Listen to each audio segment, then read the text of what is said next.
Hey guys, this video ain't gonna be long. It's 12:37 a.m. right now. I'm just gonna discuss some stuff. I had a really bad day today. I've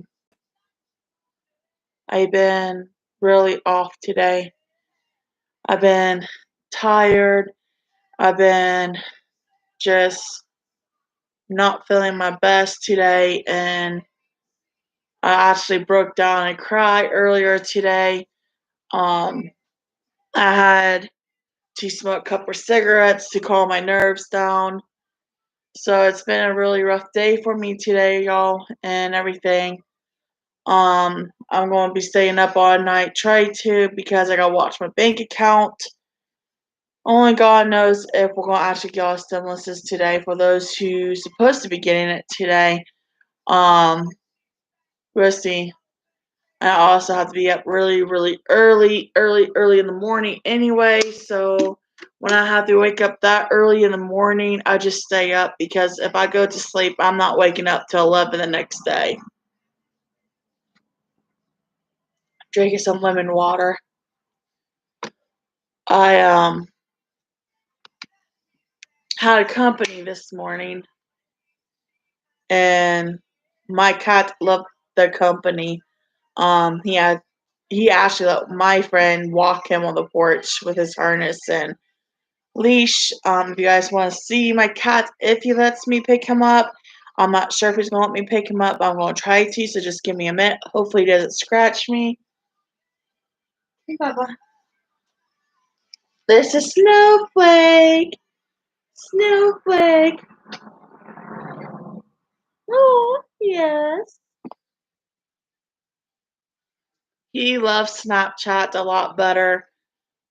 I call him the Snapchat cat. um, that was Snowflake. Um, he's been by my side most of the day. So, just trying to stay by me and like do what his job is to do as a therapy cat. I also wrote another journal entry in my journal today. I'm not going to read that because that's personal, but I just thought I'd throw that out there. So I'm not sure what's going to hold rest of the day, rest of the night. But hopefully everything works out as planned. I just been really overwhelmed the past 24 hours. And it's just really chaotic, and I just don't know how to handle it when I'm so overwhelmed with what's going on. I'm not ready to go back up to the gathering place and then being persistent about it, but I'm not ready to go back up there. And people think for my best interest, I should just stay away from there for a couple years. So I don't know. I really don't know, guys. Just really don't know. They just stress me out so bad. Um, I wrote someone a letter today. A few people actually. I just gotta make a decision if I want to mail it out or not. The letters to the following people. My friend's mom, I guess she's doing really bad right now. I don't know what is going on, but she just I just can't talk. I just can't talk right now.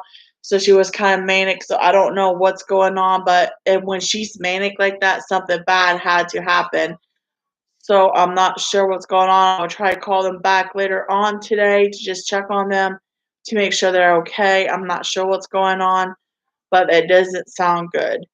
I know my friend's mom, and she never acts like that. So when she acts like that, there's something really serious going on, and I won't call to check on them later on in the day, probably this afternoon, because it's typically Wednesday morning, since it is like 12:42 a.m. So it's almost 1 o'clock in the morning.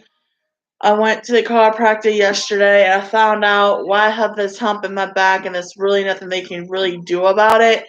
It's because of my chest weight. And I have to drop my BMI before they even have me go to a reduction surgery.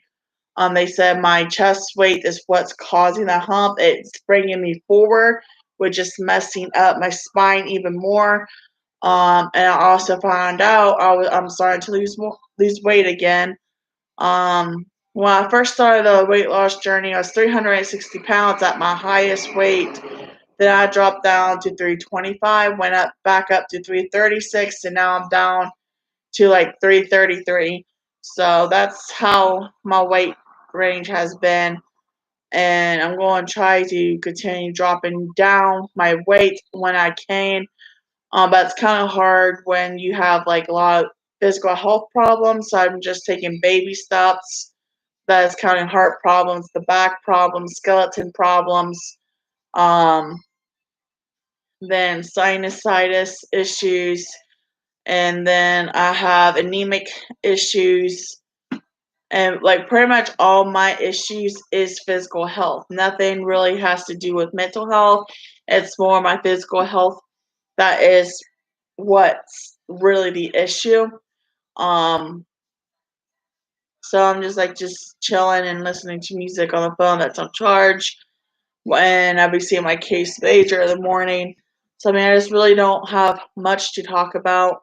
And as you can see on my fridge back there, that's pictures of my boys' magnets. I haven't got any more pictures of them. It's just so upsetting. My case manager actually told me the other day they should at least send me pictures every so often of my kids so I can make magnets to put on my fridge. But they won't even do that because the system turned my own adopted aunt and uncle against me, and I'm just worried about they're going to try to turn my boys against me because I know the system pretty well. I know what they're capable of doing, and I know what they're capable of doing getting away with it. Because they get immunity, and it's just really stressful. I did add some stuff to my book, like documents to prove my innocence, but I did have my personal information cropped out and white out, because I really don't want that stuff in my book, like my personal information or a person who was actually standing up for me about all this, the people that was helping me to fight. I don't want them to be targeted too, so I just took all their information out as well. Um, I'm just stressed out, guys. I really am just stressed out and overwhelmed. Um, my sister Trish, she is still doing an investigation.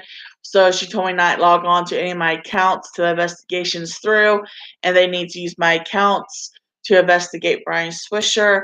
Um, but anyway, it's just I'm really overwhelmed, if that makes sense. I'm stressed out. I'm constantly overwhelmed, and it's usually because I call the gathering place and they stress me out to my max. They don't treat certain people right. They usually, I have noticed everyone I have talked to, I'm not gonna say their names to protect their privacy and their identity, but they were really good people that had a good soul like I do, which were pretty much Christians, and those are the people they are beating down, with words, how they treat them. It's not right. Um, my friend, he's a lot older gentleman. He's in his 50s. There's another member there that used to be a member there, and they both told me they don't think it's a good idea for me to go back up there because of how I'm getting treated by certain staff. And it's just really bad. But I am trying to hang in there. I mean, I really don't have anyone anyway in my life, so I really don't talk to anyone anyway except my case manager and David, and sometimes the gathering place. Those are the only people I really got in my life to talk because I lost everybody else because of the CPS court corruption and you name it. I actually told my best friend today, um, since like 2011, we've been best friends. I was like, you never talk to me anymore. You don't want to help me. You don't want to help me, or you can't help me. And then you haven't seen me. You came down to visit me in almost 3 years, and you don't reply to my messages. So what is the point? What is the point of me even being your friend still? And I told him, like, I was straightforward. The only thing he could say was sorry. It's like, whatever. He said sorry before. This is just manipulation. Um, I didn't want to. throw him out of my life, but I mean, he really wasn't in my life anyway after I lost my kids because of corruption. He's hurting from it. He got traumatized from it. My case manager got traumatized from it because they watched Josiah grow up for his first 2 years of life, and they got a bond with them. And after I lost him and my newborn for corruption and for profit, just because they don't like me or out of retaliation and discrimination, it really messed all my support systems up mentally.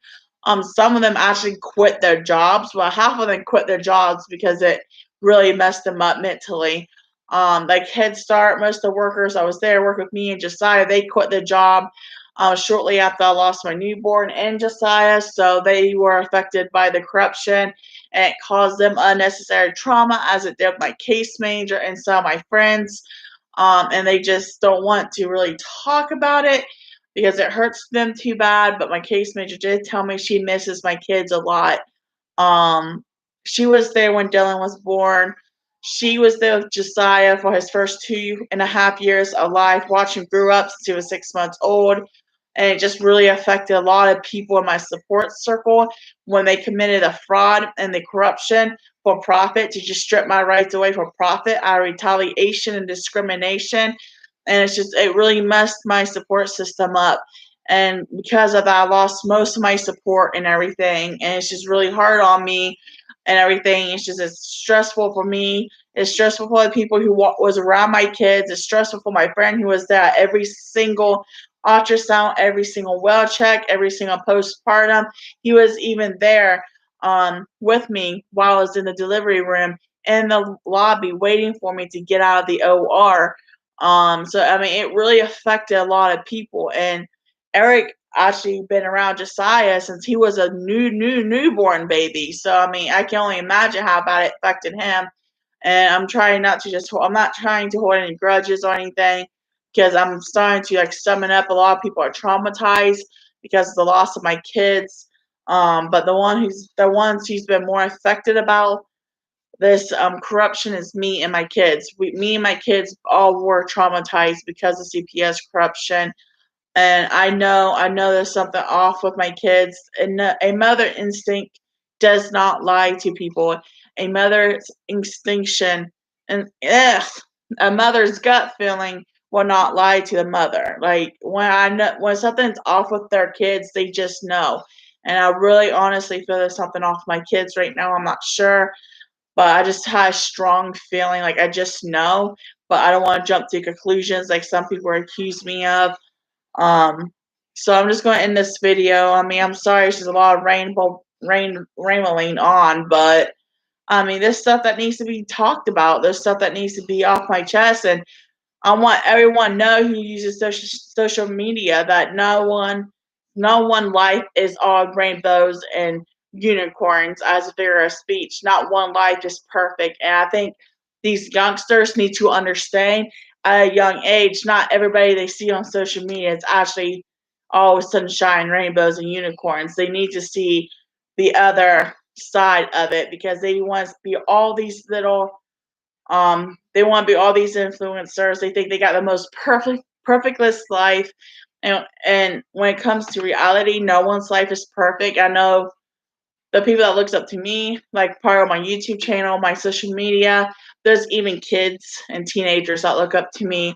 And I need to be able to let them know it's not all sunshine and rainbows in life, not what people make it out to be on social media. So I want to like show that side of life to people. Like people need to realize no one's life or living arrangements is just rainbows and sunshines, like a lot of people make it out to be on social media, so that the kids, the youngsters, this generation needs to see just because their influence look all happy and good and everything does not mean they are like that. And I'm so real on my channel, and that's why I only have 17 subscribers, because I am so real. I'm real talk, true real talk, and I'm straightforward to the point and speak the truth. And a lot of people don't like people speaking the truth. And what I say is their problem, not mine. But I'm going to end this video, guys. I hope everyone has a good rest of your day. be safe, and keep your head up best that you're able to. And just remember, no influencer's life is as perfect as they put it out on social media to be. So I'm just going to end this video. Take care and God bless. Stay safe, stay strong, stay resilient, and peace.